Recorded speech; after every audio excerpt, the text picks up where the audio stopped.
Hello అండి. Welcome to Annapurna's kitchen. ఈరోజు special ఏంటో తెలుసా? వాంగిబాత్ అండి. సింపుల్‌గా, టేస్టీగా ఉండే రెసిపీ అన్నమాట. నువ్వుల కాంబినేషన్‌తో అద్దిరిపోతుంది. వీడియో స్కిప్ చేయకుండా చూసేయండి. ఒక ప్యాన్‌లోకి ఒక కప్పు నువ్వులు వేసుకొని డ్రైగానే రోస్ట్ చేసుకోవాలి. నువ్వుల్ని వేయించుకునేటప్పుడు స్టవ్ సిమ్‌లోనే పెట్టుకోండి. హైలో పెడితే తొందరగా మాడిపోతాయన్నమాట నువ్వులు. నువ్వులు కొంచెం ఉబ్బినట్టయి చిటపటలాడాయంటే మనకి నువ్వులు వేగినట్టండి. ఇప్పుడు వాటిని తీసి ఒక ప్లేట్‌లోకి పోసేసి పూర్తిగా చల్లారనిచ్చేయాలనమాట. అలా చల్లారితేనే మనకి గ్రైండ్ చేసుకున్నప్పుడు పొడి పొడిగా వస్తుంది. లేదంటే ముద్ద ముద్ద అయిపోతుంది నువ్వుల పొడి. ఇప్పుడు వాంగిబాత్‌కి ఏమేం కావాలో చూసేద్దాం. ఒక పావు కేజీ తెల్ల వంకాయలు, 2 కరివేప రెమ్మలు, నానబెట్టుకున్న చింతపండు, 2 ఆలుగడ్డలు, పోపు దినుసులు. ఇంతేనండి. సింపుల్ ఇంగ్రీడియెంట్స్‌తో మంచి టేస్టీ వాంగిబాత్ చేసేసుకుందాం. వచ్చేసేయండి. నువ్వులు చల్లారిపోయాయి గదా! ఇప్పుడు వీటిని మిక్సీ జార్‌లోకి వేసి గ్రైండ్ చేసేసి పక్కన పెట్టేసుకుందాం. ఒక గిన్నెలోకి నీళ్లు పోసేసి మనం కట్ చేసుకున్న ఆలుగడ్డ ముక్కలు వేసుకోవాలి. ఆలుగడ్డ ఈ సైజు ముక్కలు కట్ చేసుకుంటే వాంగీబాత్‌లో చక్కగా కనిపిస్తాయన్నమాట. తినేటప్పుడు కూడా బావుంటుంది. నీళ్లు పోసి ఇందులోకి కొద్దిగా పసుపు వేసేసి ఆలుగడ్డ ముక్కల్ని మూడొంతులే ఉడకనిచ్చుకోవాలి. అప్పుడైతేనే వాంగీబాత్‌కి బావుంటుందన్నమాట. ఇంకో గిన్నెలోకి కొద్దిగా సాల్ట్ వేసి వంకాయ ముక్కలు కూడా ఆలుగడ్డ ముక్కలు ఎంత కట్ చేసామో అదే సైజులో కట్ చేసుకోండి. ఇప్పుడు ఒక ప్యాన్‌లోకి ఆయిల్ వేసేసుకుని వంకాయ ముక్కల్ని ఆయిల్‌లోకి వేసేసుకోండి. ఈ వంకాయ ముక్కల్ని ఆయిల్‌లో మనం కొంచెం ఫ్రై చేసుకోవాలన్నమాట. ఇప్పుడు కొద్దిగా పసుపు వేయాలి. పసుపు వేస్తే వంకాయ ముక్క నల్లబడకుండా ఉంటుందన్నమాట. మనం ఫ్రై చేసుకుని మన వంట పూర్తయ్యేంత వరకు వంకాయ కలర్ మారదు. మంచి కలర్‌ఫుల్‌గా ఉంటుంది. ఈ పసుపంతా వంకాయ ముక్కలకి పట్టేలాగా ఆయిల్‌లో చక్కగా ఫ్రై చేసేసుకోవాలి. ఇప్పుడు కొద్దిగా ఉప్పు వేసుకోండి. ముందే ఉప్పు వేస్తే వంకాయ ముక్కలు మెత్తబడిపోతాయి. కొంచెం ఫ్రై చేసి వేసామనుకోండి మనకి ముక్క ముక్కగానే ఉంటుంది. వాంగీబాత్‌లోకి అలాగే బావుంటుందనమాట. ఆలుగడ్డ ముక్కలు మనకి 3/4 ఉడికిపోయినాయి గదా! ఇప్పుడు వీటిని నీళ్ళలోంచి తీసేసి ఒక జాలి గరిటెలోకి వేసేసుకుందాం. నీళ్లు వంపేసేస్తే సరిపోతుంది. వంకాయ ముక్కలు కూడా మనకి బాగా ఉడికిపోయినాయి. ఇలా గరిటెతో నొక్కినప్పుడు ఇలా కట్ అయితే సరిపోతుందనమాట. వంకాయ ముక్క ఇంతకు మించి ఫ్రై అయితే బాగుండదనమాట. ఇప్పుడు మనం నీళ్ళు వంపేసుకున్న ఆలుగడ్డ ముక్కలు కూడా వంకాయ ముక్కల్లోకి వేసేసి ఆయిల్‌లో వంకాయ ముక్కలు, ఆలుగడ్డ ముక్కలు ఒక్క 2 నిమిషాలు ఇలా ఫ్రై చేసుకోవాలనమాట. మరీ డీప్ ఫ్రై అవ్వక్కర్లేదు. ఈ 2 కొంచెం ఫ్రై అయితే చాలనమాట.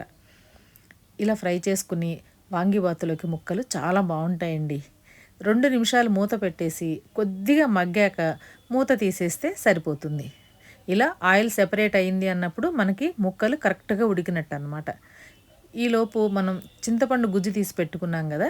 అది ఈ ముక్కల్లోకి వేసేసుకుని చింతపండు పులుసులో వంకాయ ముక్కలు, ఆలుగడ్డ ముక్కలు చక్కగా ఉడకాలనమాట.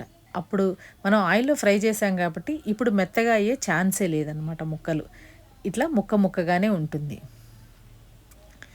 ఇప్పుడు మనం ఒక పావున్నర రైస్ నేను అన్నం విడిగా వండేసి పెట్టాను ముందే.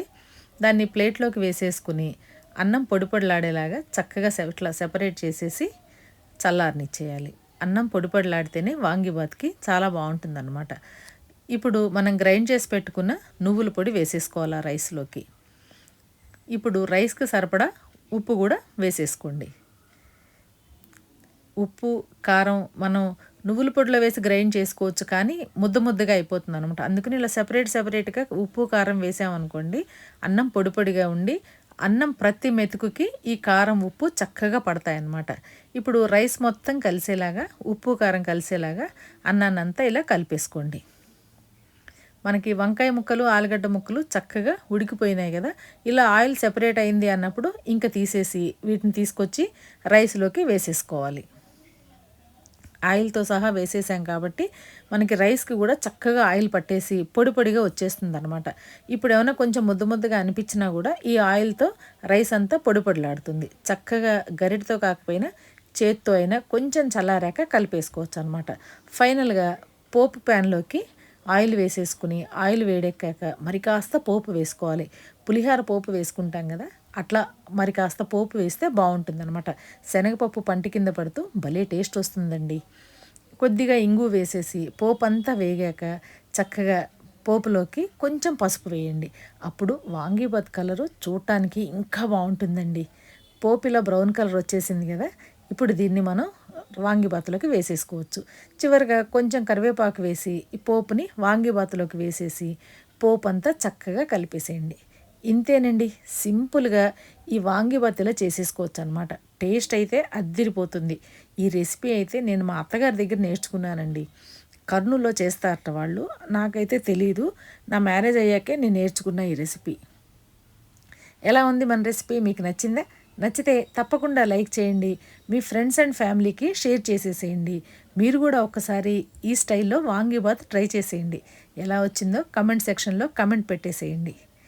ఇంకో వీడియోతో మళ్ళీ కలుద్దాం. ఓకేనా?